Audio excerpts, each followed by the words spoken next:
Hi folks, it's Bob from Mountain Crest Farm, and it is a beautiful morning. Well, did everybody enjoy their 4th of July? We had a kind of boring one around here. They had canceled the fireworks thanks to COVID, and even if they hadn't canceled them, we wouldn't have been there anyway.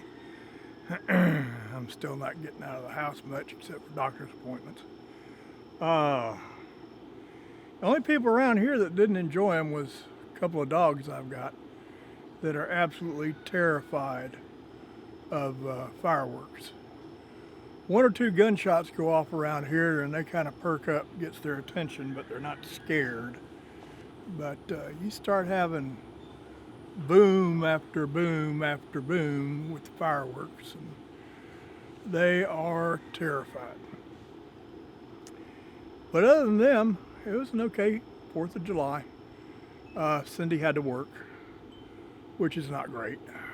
That's one thing about working retail. You don't get any guaranteed holidays except for Christmas. I don't think there's anybody except Waffle House that's open for Christmas. But anyway, I hope y'all had a good 4th of July. Guess what? Guess what today's video is going to be about? We are finally going to talk about homesteading. I know, I'm a couple of videos late on that, but that last video I just absolutely had to get in. It was a real important video. If y'all missed it, I think there's an iCard right up there that'll take you to it. For the new people on the channel, and for the new people on the channel, I want to say welcome. Always love to have new members of the Mountain Crest Farm family. But for the new people on the channel, there's not going to be next couple of months, there's not going to be a lot of showing you anything about homesteading. Not going to show you how to make a chicken tractor. Not going to show you how to build a good fence. It'll be a couple of months before I am physically able, after my surgery, to actually show you stuff. However, I have been on this property homesteading for about 20 years. And in 20 years, I have learned one or two things that hopefully I can show you, teach you. Teach you sounds kind of arrogant, like I'm a teacher. Hopefully in the last 20 years, I've picked up a few things here and there that I can pass along to y'all that might help you out in your homesteading journey. If you're been doing it a while, you might pick up some tips and tricks you hadn't thought of. And if you're a newbie, hopefully I can help you get started with as little pain as possible. Now, I'm not going to tell you I know everything about homesteading. I don't. 20 years won't teach you everything.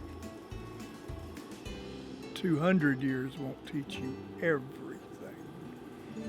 But I've picked up a little bit. I've raised several different types of livestock, and I can give you some hints and tips and tricks on them. There's some livestock I haven't had that I'm interested in getting now that my physical condition has changed. And I'll be asking questions about them. Because I don't know anything about them, and maybe some of y'all do. I'll be curious about ducks and quail, raising meat chickens. Like everybody else, I started off with chickens. Wound up with 100 hens laying eggs that I had a market for. But I've never raised meat birds, so I'll have questions about that. So y'all can help me out a lot too. But before we start talking about the nuts and bolts of homesteading, like how to raise chickens or how to build a good fence, I think the first thing we need to do is get straight just what homesteading is.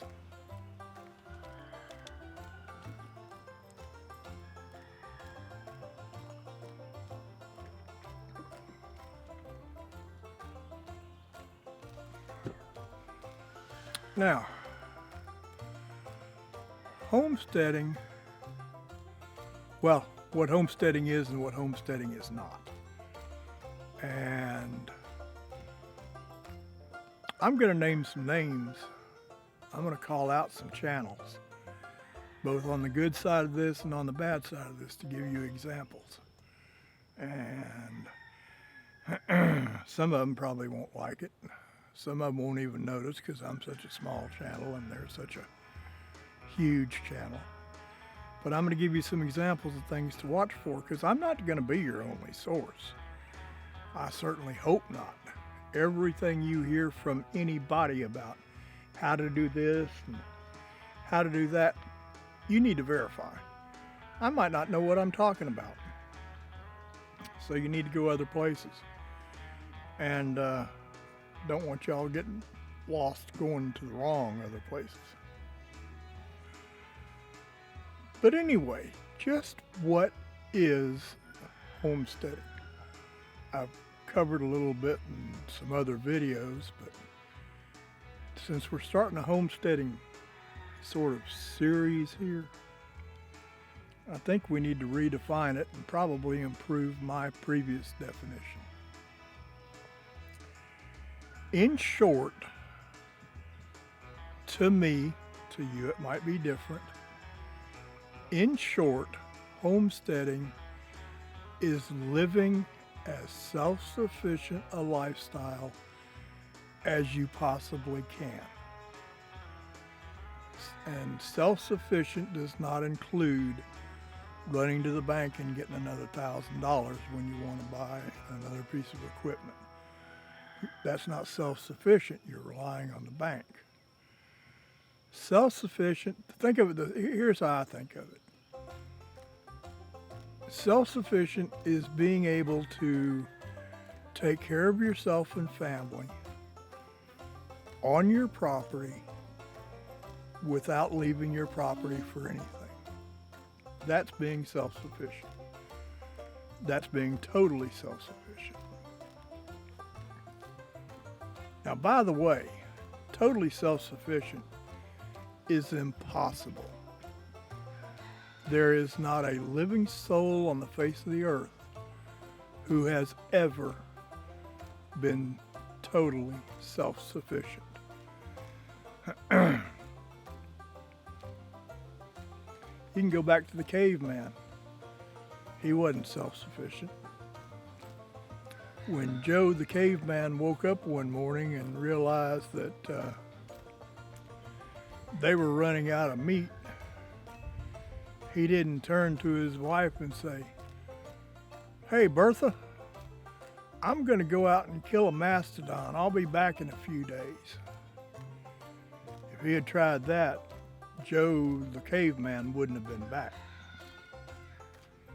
One man didn't go out and kill a mastodon.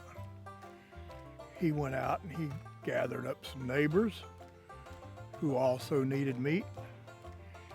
And from what I've read, there'd be 15, 20 of them go out to get a mastodon, get some meat. So Joe wasn't self-sufficient then. And if we jump way forward, let's jump forward to about 150, 200 years ago. People, the pioneers that crossed America, they weren't self-sufficient. They built self-sufficient units, but they weren't self-sufficient. Usually the community would get together for barn raisings and socially Forget everything else, just socially. You can't be self-sufficient and in good mental health at the same time. That's why they used to have barn dances. That's why people went to church. You need social interaction, and that is something you can only get with other people. And if you can only get it from other people and you need it, you're not self-sufficient. So when people talk about homesteading being self-sufficient, that's being as self-sufficient as possible. We all need a little help somewhere. Some a little more, some a little less. Different kinds of help, but we all need help somewhere. None of us is self-sufficient. While I'm talking about self-sufficient, I'm going to throw another term in here that doesn't tie up with it real tight, but it's kind of close. And that is off-grid. Off-grid and homesteading can go together, but they don't necessarily go together. If you're homesteading, you don't have to be an off-gridder. And if you're an off-gridder, you don't have to be a homesteader. I got a house about a mile up the road from me. A little 1,400 square foot house. He's got 1,400 square feet of porches, covered porches. Collects rainwater off of all of it into a cistern under his house, filters it. All of his electricity comes from solar. And let's see. He's got a well. He was gonna put a windmill, and we just don't have enough wind around here for a windmill. So you could certainly call him off-grid. But you know what? He didn't do a bit of it. Didn't drive the first snail. Didn't dig the first shovel full of dirt. The man's got a lot of money, and he paid for it all to be done. So he is certainly not a homesteader. So don't get those two confused. They can go together, but they're not necessarily together.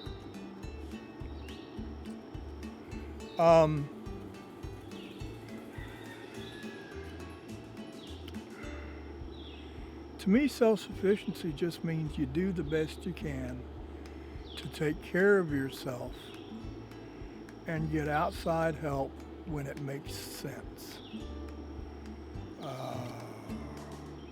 If you want to raise meat birds, even though I've never done it, so I'm sort of talking about something I have no clue about here. But if you want to raise meat birds and you want to put a year's worth of meat birds in your freezer,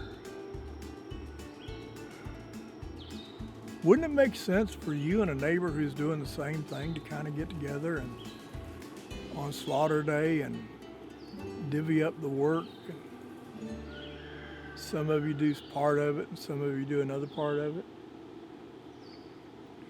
Makes sense to me, and that's not being self-sufficient. That's asking the neighbor to come over and help. And I think that's important.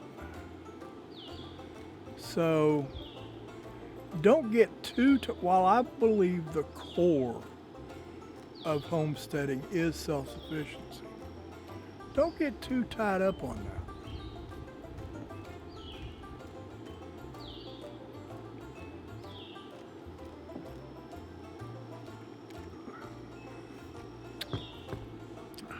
Some people take it farther than others.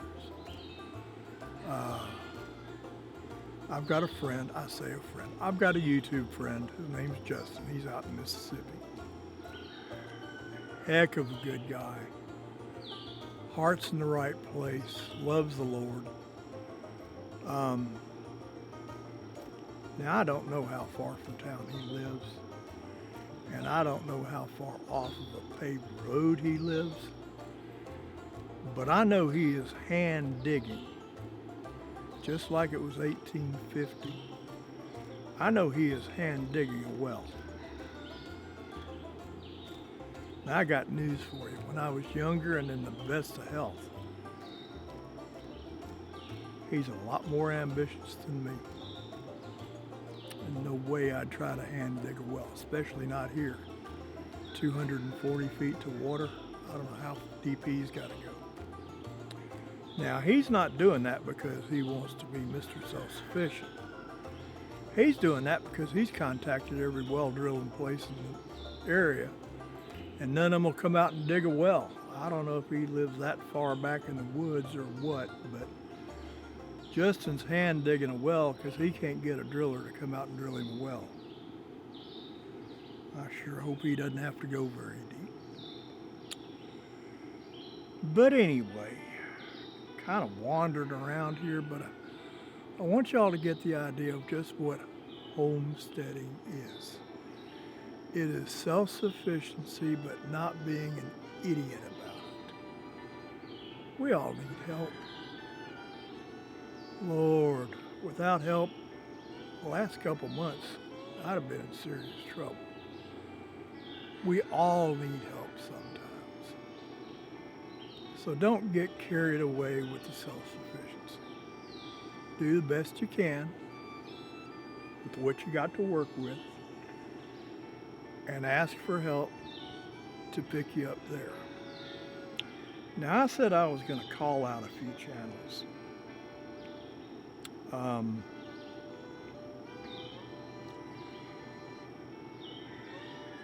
Two come to mind that are both, three, that are both examples, or all three are examples, that address the self-sufficiency thing.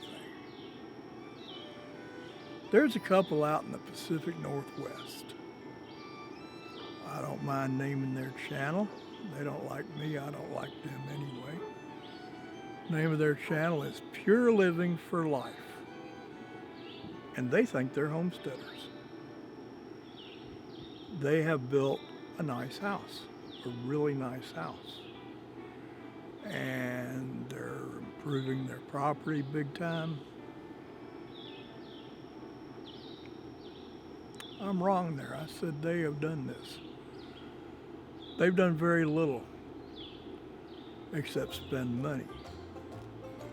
They've done a little bit. But really, when you get down to it, one of two things happens. Now, this is a big channel, lots of subscribers. And with that many subscribers, they've pretty much got a broad skill set of abilities among those subscribers. And those subscribers have gotten where they like them a lot, like what they're doing, and seems like every time I saw them doing anything that a typical homesteader would do on a self-sufficient basis, they were standing back watching and filming while one of their or two of their subscribers would be coming to visit, and we want to pitch in and help you with your homestead. I watched a guy who was a concrete finisher finish the slab that their house is sitting on for them while they stood back with cameras and filmed it. I watched a place called, a really good place if you're really interested in post and beam construction. There's a place up in New England called the Shelter Institute, I believe is the name of it. Well, when they went to doing the framing on their house, they stood back and watched while the Shelter Institute came across the country to the Pacific Northwest where they are and taught a class that cost, I don't remember, it's $1,500, $2,000 a head to come learn how to do post and beam construction. And this is okay. These things I'm telling you are okay. They just aren't homesteading.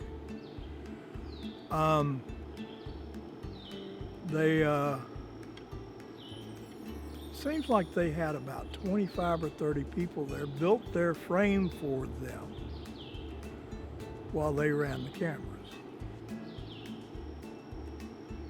I've seen so much of their house go up that way, but they say they're homesteaders. They talk about a self-sufficient lifestyle. Well, that's all they do is talk. If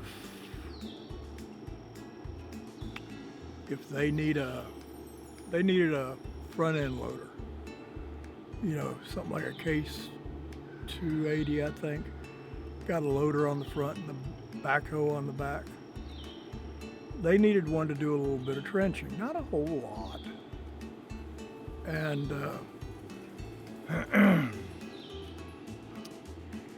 homesteader, trying to be self-sufficient, would run down to the local equipment rental place and they'd rent one for a day or two. Not these people.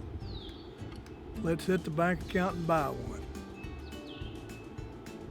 And they did. They think they can buy their way into everything, and that is the antithesis of self-sufficiency. That bank account should be the last thing you hit because you have no choice.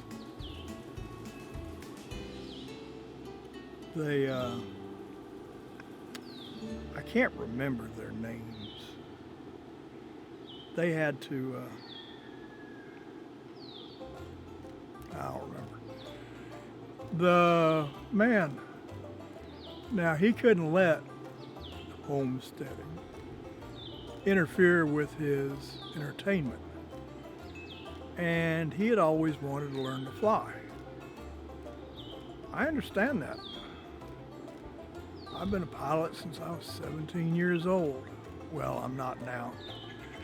Health issues and kind of gotten my license gone. Well, I let it, I couldn't get it back at this point anyway. But he wanted to learn to fly, which flying is a awesome, freeing hobby.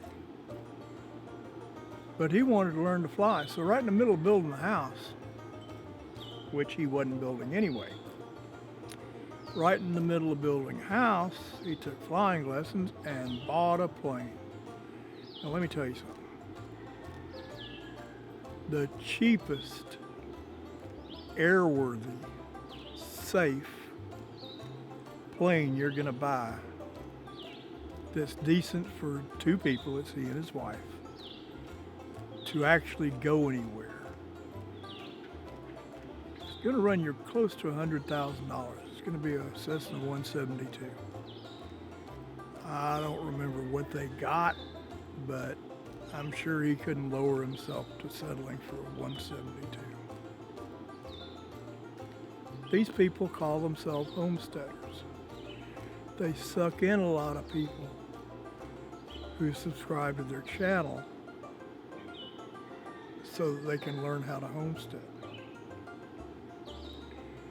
And they are probably the last channel that I have seen on YouTube where you should try to learn anything about homesteading.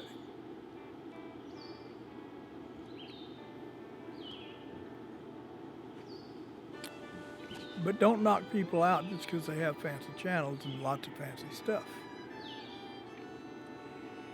Let me give you an example of another channel out in the Pacific Northwest that you would think at first glance it was like pure living for life, because it's nice. I mean, it doesn't look junky like my place.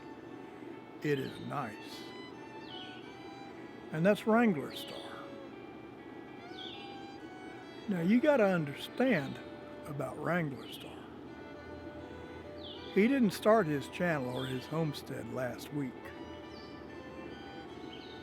Wrangler Star has been around slowly building up what he has for about 10 years.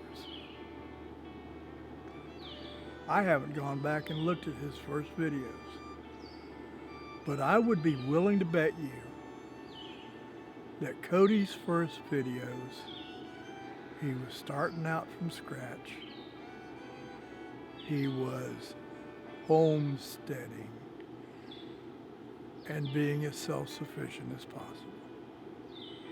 Now, lifestyle, he still is.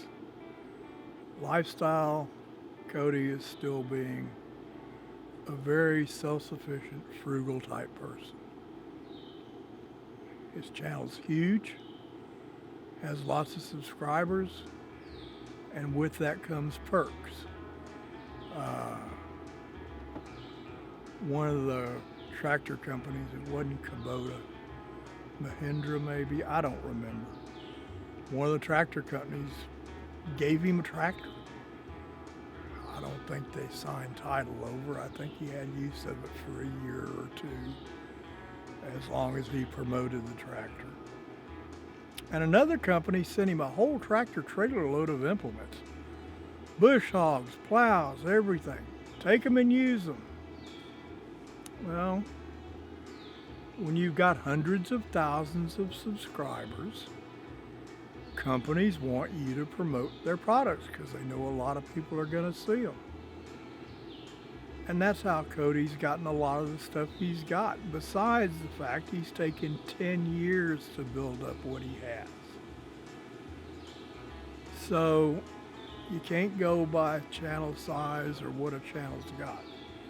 There are some really nice homesteads out there that you look at and you think, God, that's so far away from where I am, it's not even funny. It took them a long time to get there, and they're worth listening to. And then you've got channels like Pure Living for Life, which can't teach you a thing except how to buy your way into pretending to be a homesteader. And then there's channels that can teach you little individual things and teach you well. A channel that comes to mind for that would be Lumina Acres, Lumnh, I think is how you spell it. Lumina Acres up in the Northeast, up in New England. They got a really nice place. It's not as nice as Cody's, but it's there. Doesn't have all the equipment that Cody has, but it's got a lot. And you think, that's way ahead of where I am. I don't know how I'd ever get there. And they hadn't bought their way there either. They've been doing this for 10 years. The reason I bring them up is they raise goats and pigs and chickens, laying birds and meat birds. And I've raised goats, and I don't agree with the way they raise their goats. If you've watched this channel at all, you know I've raised pigs. And I don't agree with the way they raise their pigs. They're not mean, they're not being abused, I just do things different. But they also raise meat birds, which I've never done. And you better believe that'll be one of the first channels I go to when I start wanting to see what do I do to raise meat birds and have it be efficient and worth it. They just, I don't know, in the last 10 days or so, they just did this year's harvesting of their meat birds. They raise enough birds to feed them for a year, all at one time, and then have one slaughter day. And they've got it going on right. There's cheaper ways. No, ignore me when I use the word cheaper. There is cheap and there is inexpensive. Cheap is the most money you'll ever spend. Inexpensive is always the way to go. But there are ways to have the equipment, which amounts to a scalder and a plucker, without spending nearly the money they did. They've got a very successful homestead. It makes them enough money to live on and have extra. And they spend their extra in some ways I wouldn't, but that's not the point. The point is they've got it going on as far as how to do meat birds. From the day you get 1 day old chicks in, right up until you put those birds in the freezer. When I start wanting to do meat birds, you better believe Lumina Acres is going to be a channel I go to see how it's done, among some other channels. Do I want to know about raising ducks and quail? Yes. A little farm down here in the middle of Georgia, Kinfolk Farm of Georgia. Shane's got his stuff together on quail for sure. I think he's kind of new to ducks. Might have to look at somebody else on the ducks, I'm not sure. But look around. I'm not the only source here, and I can be wrong. But all of this was to tell you, be sure you understand what homesteading is. It's not buying your way into a hobby farm. That's what Pure Living for Life have done. Actually, they bought their way into a really good YouTube income. That's what they've done. I don't believe they intended for anything to be off-grid, homesteading.